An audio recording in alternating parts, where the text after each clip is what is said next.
It pays to know your doctor, it pays to know your lawyer, and more than ever, to know your local real estate professional. Hi, I'm Glenn Drake with Drake Realty with 7 offices in Metro Atlanta, including 2 right here in Cobb County. I'm the proud leader of over 700 agents here in Georgia. Drake Realty makes the home buying process seamless from contract to close. Our agents are a little different. They're not pushing for the quick sale and close. They're pushing for the best price and terms for their clients. In other words, Drake Realty fights for you. And right now, with the lowest interest rates that we've seen in 30 years, now's the time to buy that dream home, vacation home, upgrade, downsize, or new home your family deserves.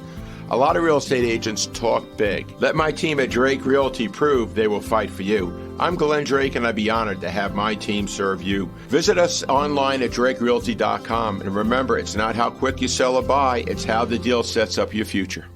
If you're planning a trip down the Hooch this weekend, you might want to reconsider. We'll tell you why, coming up on the MDJ Podcast. Engineer Solutions of Georgia. Hey Atlanta, this is Jay and Lewis, owners of Engineered Solutions of Georgia. Lewis, what should a homeowner do if they have a crack in their block wall, corner of their door, window, or concrete foundation? Well, Jay, if it's a diagonal crack, this lets us know that they should be concerned and there could be a serious problem. Then they should call our office at 678-ESOG now and set up an appointment to have one of our qualified professional technicians come out to their property to take a look at the problem. I'm consumer investigator Dale Cardwell. I've done the research already, so you don't have to. You can trust Engineered Solutions of Georgia. Give Engineered Solutions of Georgia a call at 678-ESOG now. Engineered Solutions of Georgia. We guarantee a stable, dry foundation. Dial 678-ESOG now. Welcome to the MDJ Podcast. It's hyper-local news on the run. I'm Darren Sutherland. And I'm Amy Cargis. Thanks for joining us. It's Saturday, September 12, 2020, National Video Game Day. And I must admit, Amy, I play video games about every day of my life. I do too. I'm a big fan of Animal Crossing, New Horizons. Really? I like the sports stuff on EA Sports and WWE Wrestling, if you want to know the truth about it. I understand. Here are the top stories your friends and neighbors will be talking about. If you're a fan of spending time on the Chattahoochee River, listen up. Over 1,000 gallons of oil and other chemicals spilled into the river due to a fire at a power plant near Smyrna Sunday. According to the Chattahoochee Riverkeepers Association, an environmental advocacy group, Sunday night a transformer exploded at Georgia Power's plant in McDonough, which is next to the river. According to Chattahoochee Riverkeeper, responders discharged firefighting chemicals and between 1,000 and 4,000 gallons of oil into the nearby waterway, fighting the blaze. The Georgia Environmental Protection Division and U.S. EPA was on the scene, and downstream drinking water plant operators were notified. Cobb Fire said that the chemicals were used because of the nature of the blaze and danger level to the community. Just a few weeks shy of the first anniversary of Kelvin Wingo's death while in custody of Cobb County Sheriff's Department, his family has filed a federal lawsuit. Here with the details is Marietta Daily Journal and MDJOnline reporter Alex Gilbert. Alex, what did the lawsuit say? The lawsuit alleges that the morning Kelvin Wingo died at the Cobb County Adult Detention Center, that he didn't receive the attention or care to which he was entitled, that for hours he had been asking for help, asking to be taken to the hospital, that any reasonable person who took a look at him would realize that he needed help, but that he never got that help, that nurses at the detention center, that officers basically ignored those calls for help and saw the condition he was in, but chose not to act on that, chose not to call an ambulance, and that as a result of their negligence, Mr. Wingo ultimately died from a perforated ulcer. Mr. Wingo's family lawyer has asked the district attorney to investigate the case. Any movement on that? The attorney for Wingo's family did ask that the district attorney open an investigation into what happened that night and potentially bring charges against some of those involved. The district attorney issued a statement at the time, that was a couple of weeks ago at this point, saying that they had received that request and were going to look into it. The family's attorney, Mr. Timothy Gardner, he did meet with the district attorney earlier this week. This is something that he told me when I had reached out to him to ask about this lawsuit that he just filed. I don't know what has come of that discussion just yet. Thanks, Alex. Of course, you can count on the MDJ to bring you the latest on this story. Be sure to check out Alex's most recent article, as well as past coverage on Kelvin Wingo's death on the MDJOnline. If you caught our new Cobb Football Friday podcast yesterday, you might have noticed that we previewed the Hillgrove-Kell game. Well, guess what? Just like the South Cobb game from the week before, that matchup is going to have to wait. A member of the Hillgrove football program tested positive for COVID-19, forcing Hillgrove to cancel Friday's game set for Kell's Cobb EMC Corky Kell Stadium. This is the second straight week a game has been canceled due to COVID-19. Last week, you'll remember, South Cobb announced just prior to their game that a player had tested positive for the coronavirus and it had to cancel its game. The Hawks are scheduled to have a bye week next Friday. They are expected to return to the field September 25th when they host McEachern.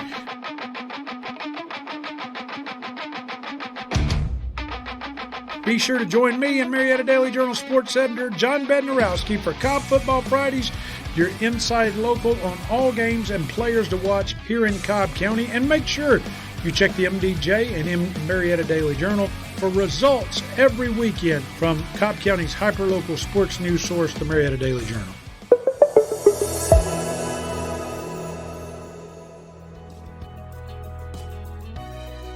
Friday isn't complete without high school football, and Saturday wouldn't be the same without a trip around town with Marietta Daily Journal, managing editor J.K. Murphy, and of course, Darren, our weekly giveaway. That's right, Amy. We want to take you and a friend out to dinner, courtesy of Shannon and the gang at Ted's Montana Grill at the Avenues at West Cobb. Just give us a call. Real easy, folks. 404-997-8655. 404-997-8655. I want to say congratulations to Trace Lohner. He was our winner last week. Leave your name and contact info, and we'll send you a free $50 gift card to Ted's Montana Grill at the Avenues at West Cobb. And when you go there, tell Shannon you were listening to the MDJ Podcast. You deserve better than your bank. Better service, better rates, better solutions. If you live or work in Cobb County, now is the perfect time to make the switch to the Credit Union of Georgia, the better way to bank. Since 1960, Credit Union of Georgia has been providing Northwest Georgia with financial solutions that make sense for your home, business, and family. As a homegrown, not-for-profit cooperative, our members are our mission. Not only will you get the best loan rates, you'll get personalized customer service from people who understand your needs. Plus, Credit Union of Georgia provides real convenience with a network of more than 30,000 accessible ATMs and branch locations across the country. Of course, there's also 5 locations right here in Cobb County. Ready to see how much better your banking can be with Credit Union of Georgia? Become a member today or apply for a loan online by visiting www.cuofga.org. Credit Union of Georgia, the better way to bank. I'm Shannon Ebersol. Around Town with J.K. Murphy is brought to you by Ted's Montana Grill at the Avenue West Cobb. What's going on around town, J.K.? We're in week 27 of the pandemic. That's right, 27 weeks, or 188 days since Cobb County recorded its first positive test. The good news is we're finally seeing some positive trends. Follow these numbers for the last 5 weeks. 5 weeks ago, we had 1,900 new cases reported. That dropped the following week to about 1,500, then to around 1,000 for the next 2 weeks, and last week, just 755. And so far this week, unless we get some kind of a spike, the numbers should be about the same or even lower. Deaths from COVID-19 are down also. We had 30 3 weeks ago, but last week saw only 11, and we've only had 5 deaths reported over the first 5 days of this week. We can't let our guard down, but we'll take the good news after dealing with this disruption for 6 months. Speaking of COVID, tune in to Sunday's Cobb Life podcast when Cobb Life editor Katie Ruth Camp talks about her experience contracting and recovering from the coronavirus over the last couple of weeks. Katie Ruth describes in detail what it was like to take the COVID test, how she coped with her loss of taste, and how she occupied her time in quarantine. That's all on the Cobb Life podcast, available Sunday morning. The countdown is on to election 2020, just 52 days to go, and as you might imagine, no one is discounting what's at stake in this election, especially in Cobb County. Democrats are counting on making further inroads into what has been a long Republican dominance, a time when a bulk of Cobb elections were decided in the party primary. In a large portion of the county, whatever GOP candidate won the party's nomination was pretty much guaranteed a win in November. But things have changed. The first wake-up call to Republicans came 4 years ago when Cobb voted for Hillary Clinton, and again 2 years ago in the last gubernatorial race, Cobb chose Democrat Stacey Abrams over Governor Brian Kemp. None of this is lost on Cobb GOP Chair Jason Shepard. He closed out the GOP's monthly breakfast meeting last weekend with a warning that the Cobb Commission, school board, and legislative delegation are all at risk of being blue next year. Then he outlined the repercussions. He pointed out that if Republican Chairman Mike Boyce and District Commission candidate Fitz Johnson lose, then Democrats and their cries to defund law enforcement will run the Cobb Commission. If Republican Sheriff Neil Warren loses, then the Dems will control law enforcement in Cobb County, Shepard said.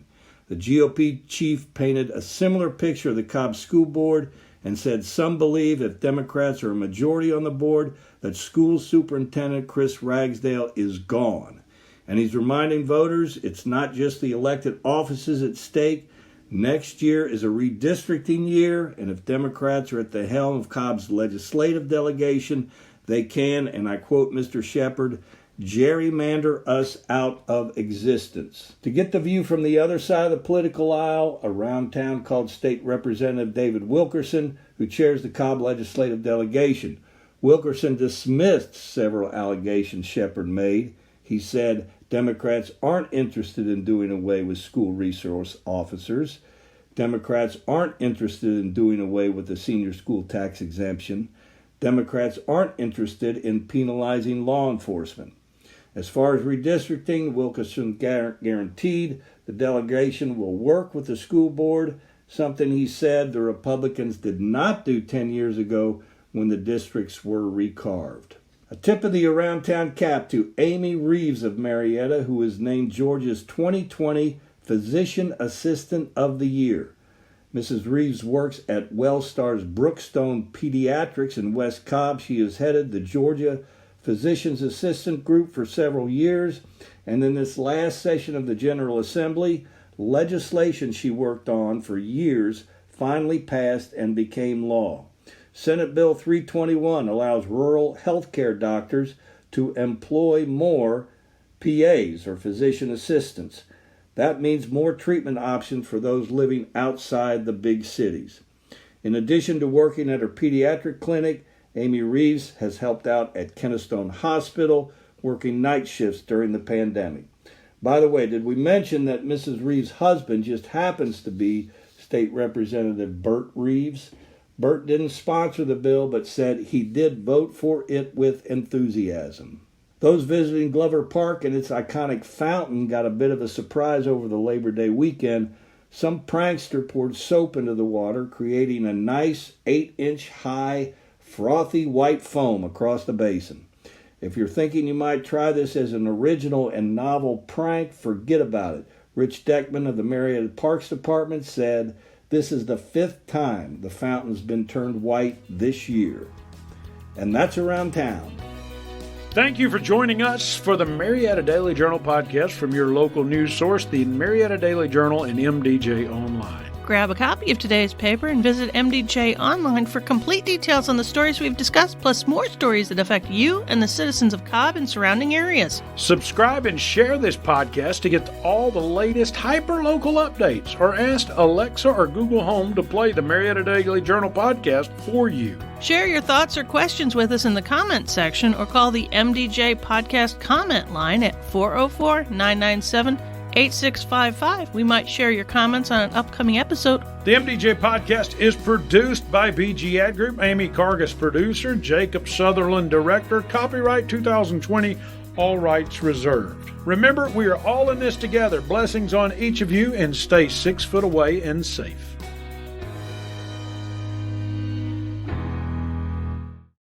Thank you for listening to the Marietta Daily Journal podcast, brought to you by Carmichael Funeral Homes and Cremation Services in Smyrna and Marietta, celebrating memories you'll always cherish.